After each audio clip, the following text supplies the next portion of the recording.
Hello everyone, welcome back to your own channel at Saral psychology. आज के इस video में हम बात करने वाले हैं थ्योरीज ऑफ मेमोरी के नेक्स्ट पार्ट की, जो कि है मेमोरी डिके। उसके बारे में बात करेंगे, पर आपको प्लेलिस्ट में बाकी सभी वीडियोस मिल जाएंगी रिलेटेड टू मेमोरी। मेमोरी क्या है, मेमोरी का मीनिंग, डेफिनेशन, फैक्टर्स, थ्योरीज, सब कुछ एंड टाइप्स, सब कुछ आपको प्लेलिस्ट में मिल जाएगा। मेमोरी के नाम से प्लेलिस्ट है, आप प्लेलिस्ट पे जाके सारी वीडियोस को देख सकते हैं एंड आपको आई बटन पे भी क्लिक करके वीडियोस मिल सकते हैं, प्लेलिस्ट मिल सकती है। स्टार्ट करते हैं आज की इस वीडियो को। मेरा नाम सोनम वर्मा है and I am a counselling psychologist. और ये जो वीडियो है वो यूज़फुल रहने वाली है 11th 12th graduation, post graduation, NTA UGC net, DSSB के जो साइकोलॉजी के एंट्रेंसेस होते हैं उसके लिए, UPSC साइकोलॉजी ऑप्शनल के लिए भी ये वीडियोस हेल्पफुल रहेंगी। नाउ यहाँ पर जो आपको 11th 12th और ग्रेजुएशन, पोस्ट ग्रेजुएशन में आप इन नोट्स को as a like written form में यूज़ कर सकते हैं, ठीक है। सो ये काफ़ी हेल्पफुल रहेगा, मैं ऐसा मानती हूँ। सो स्टार्ट करते हैं। अब हम यहाँ पे देखने वाले हैं कि मेमोरी डिके क्या होता है। मेमोरी डिके क्या है? सबसे पहले जब हम रिहर्सल को प्रिवेंट कर देते हैं, रिहर्सल को प्रिवेंट करने का मतलब क्या है?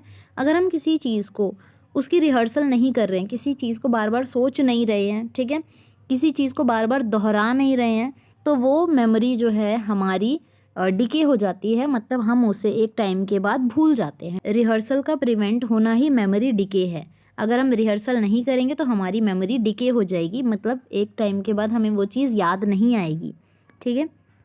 नेक्स्ट पॉइंट है कि इसका कंक्लूजन क्या निकलता है कि अगर कोई पर्सन रिहर्सल नहीं कर रहा है किसी भी पर्टिकुलर इन्फॉर्मेशन की, तो वो उसके LTM में ट्रांसफ़र नहीं होगा, लाइक लॉन्ग टर्म मेमोरी में ट्रांसफ़र नहीं होगा। हम कहते हैं ना कि अगर हम रिहर्सल करेंगे, एलैबोरेटिव रिहर्सल करेंगे और टाइम टाइम से रिहर्सल करते रहेंगे, तो वो चीज़ हमारे लॉन्ग टर्म मेमोरी में स्टोर हो जाएगी, वो इन्फॉर्मेशन हमारे लॉन्ग टर्म मेमोरी में स्टोर हो जाएगी।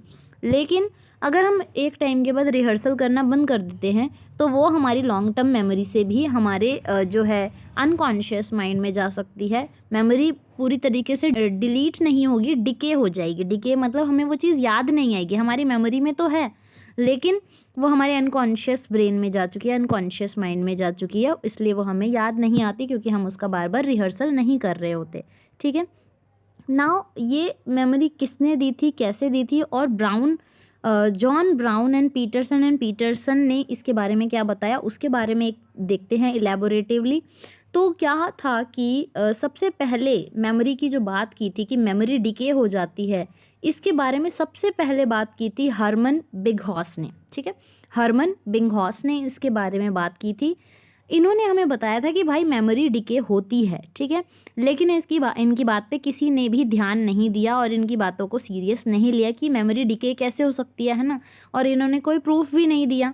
इसके बाद हमारे जो एडवर्ड थॉर्नडाइक हैं, ठीक है, इन्होंने इस चीज़ को प्रूफ करने की कोशिश की, प्रूफ करने की नहीं, इनको समझ आ गया कि हाँ मेमोरी डिके हो सकती है अगर हम रिहर्सल ना करें तो।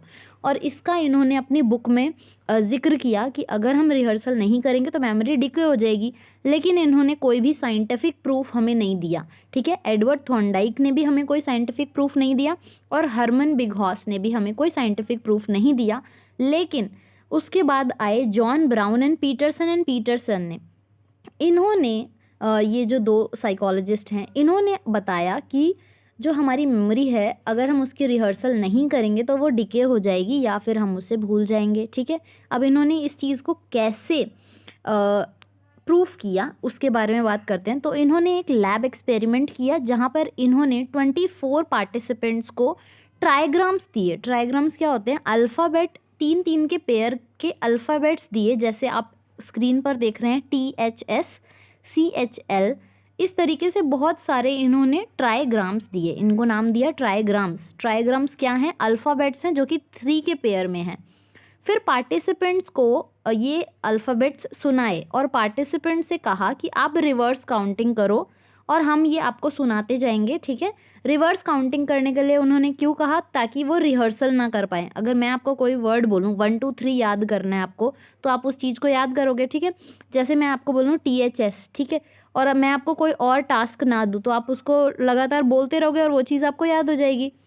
लेकिन इस चीज़ को प्रिवेंट करने के लिए ब्राउन एंड पीटरसन ने क्या बोला कि आपको रिहर्सल प्रिवेंट करनी है, इसके लिए आप क्या करोगे, रिवर्स काउंटिंग करोगे, ठीक है। और फिर इन्होंने अपना जो एक रेड लाइट दिखाया कि आपको जब ये रेड लाइट दिखेगी तो आपको वो ट्राइग्राम्स को रिकॉल करना है, आपको दोबारा से बताना है। लेकिन कोई भी उस ट्राइग्राम्स को बता नहीं पाया कि उनको क्या क्या वर्ड्स जो हैं, अल्फ़ाबेट्स जो हैं वो दिए गए थे। तो इस तरीके से इन्होंने ये साइंटिफिकली प्रूफ कर दिया ब्राउन एंड पीटरसन ने कि हमारी जो रिहर्सल नहीं होगी तो मेमोरी डिके हो जाएगी, ठीक है। और इस पूरे एक्सपेरिमेंट को और इस पूरे टेक्निक को जिससे हमें ये पता चला उसको कहा गया कि ब्राउन पीटरसन टेक्निक, ठीक है। आई होप आपको ये चीज़ समझ आई होगी।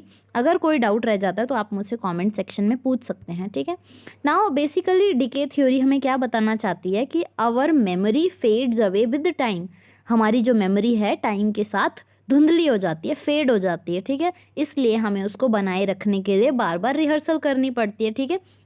अगर आपको कोई भी इन्फॉर्मेशन, कोई भी ऐसी चीज़ जो आपको बार बार दुख देती है, आपको याद करने में आपको दुख पहुंचाती है, तो आपको उसे बार बार याद करने से रोकना चाहिए, ठीक है। जैसे कि अगर आपके साथ कोई भी ऐसा इंसिडेंट हो जाता है तो आपको उसको बार बार मन में नहीं लाना चाहिए, अपने आप को बिजी रख के आप उसको प्रिवेंट कर सकते हैं। और एक टाइम के बाद आप आप किसी बहुत पुराने फ्रेंड से मिले हैं और आप उसका नाम भूल जाते हैं कुछ सालों के बाद, राइट, क्योंकि हम उसको याद नहीं करते, ठीक है। या फिर वो हमारे लिए शख्स इतना इम्पोर्टेंट नहीं होता कि हम उसको याद करें, तो हम उसका नाम भूल जाते हैं, ठीक है। इसी तरीके से अगर हम मेमोरी का या कोई भी इंफॉर्मेशन या डाटा का रिहर्सल नहीं करेंगे तो विद टाइम वो फेड हो जाएगी, वो कमज़ोर हो जाएगी और धुंधली हो जाएगी। नाउ यहाँ तक ही था ये वीडियो। और अगर आपने ये वीडियो पूरा देखा है तो वीडियो को लाइक करिए, शेयर करिए। और अगर आप साइकोलॉजी के स्टूडेंट हैं तो चैनल को सब्सक्राइब कर सकते हैं और बाकी के वीडियोस आप यहाँ से क्लिक करके देख सकते हैं। And that's it. Thank you so much and share this video with your psychology mates. So thank you, bye bye.